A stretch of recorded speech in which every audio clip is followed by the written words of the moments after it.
भारत देश कृषि प्रधान देश है, इसमें कहीं कोई दुमत नहीं है।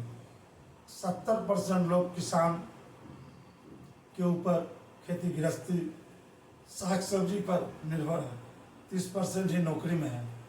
लेकिन देश के राजनेताओं से मैं पूछना चाहता हूँ, क्या यही है कृषि प्रधान देश, जो किसान धूप में, बारिश में, ठंड में, गर्मी में खेत में काम करके उपजाता है फसल, उस फसल का तय आप करते हैं, लेकिन वही बंद कमरे में जो प्रोडक्ट फैक्ट्री में निर्माण होता है, कितने % मार्जिन रखता है? कभी किसी फैक्ट्री वाले से पूछने की आपने कोशिश नहीं किया।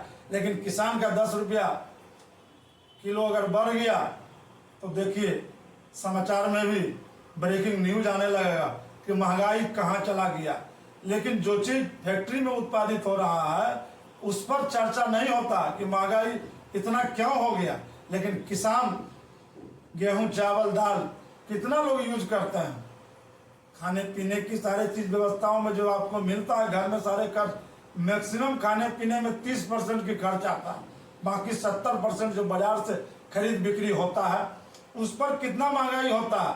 वह जो फैक्ट्री में उत्पाद होता है उस पर कभी सरकार नहीं पूछा कि आप कितना मार्जिन लेके आप बेच रहे हैं। लेकिन बंद कमरों में किसान के लिए कड़ी मेहनत करने वाले किसान, फसल कभी जल जाता है, कहीं बारिश और समय हो जाने से उपजा हुआ फसल बर्बाद हो जाता है, कभी बीज गलत मिल जाता है तो उसका हरा भरा फसल में फल फूल नहीं आता है। इसके लिए क्या जिम्मेदारी? 4 लाइन आके टीवी पर बोल दिए कि इस तरह की व्यवस्था कर रहे, वैसे जांच कर रहे, क्या मिलता है किसान को?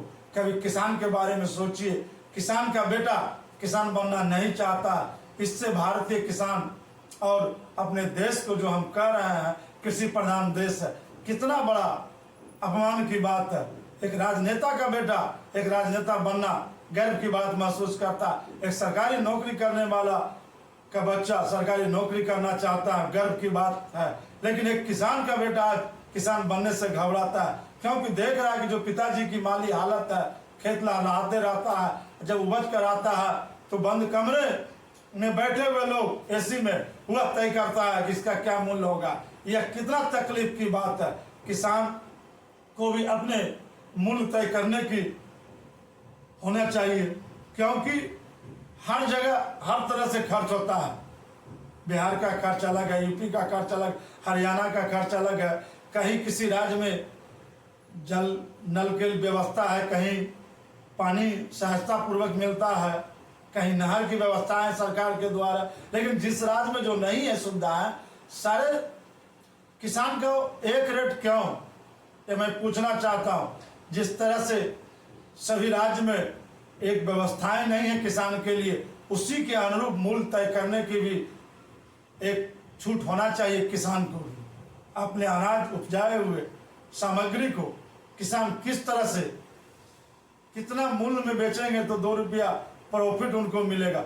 नहीं तो किसानी रह गया है केवल जीविकोपार्जन के लिए, किसी तरह खा कमा के जी लेना है, बस जीने लायक कुछ अच्छा करने के लिए नहीं। किसान का बेटा एक अच्छे स्कूल में नामांकन के लिए नहीं कर पाते हैं, क्योंकि इतना मोटा फीस है जो कि सरकार के द्वारा निहित चर्चा में है कि सबको शिक्षा क्यों नहीं सस्ता, शिक्षा इतना महंगा क्यों, और किसान का उपजाया हुआ फसल क्यों इतना सस्ता। मैं पूछना चाहता हूँ सरकार से, सभी साथी से, इस पर बल देकर और सभी किसानों को खुशहाली और समृद्धि के लिए मैं कामना करना चाहता हूँ कि किसान को भी अपने उपजाए हुए फसल का मूल्य तय करने के लिए उन्हें भी एक विकल्प दिया जाए, जिससे हमारे भारत के किसान सुखी और समृद्ध हो सके और उनके बच्चे भी बढ़िया अच्छे हाई स्कूल और कॉलेज में पढ़ सके, अच्छे शहर में जाके पढ़ सके और किसान बनने की चाहत उनमें भी आए। जय हिंद, जय भारत।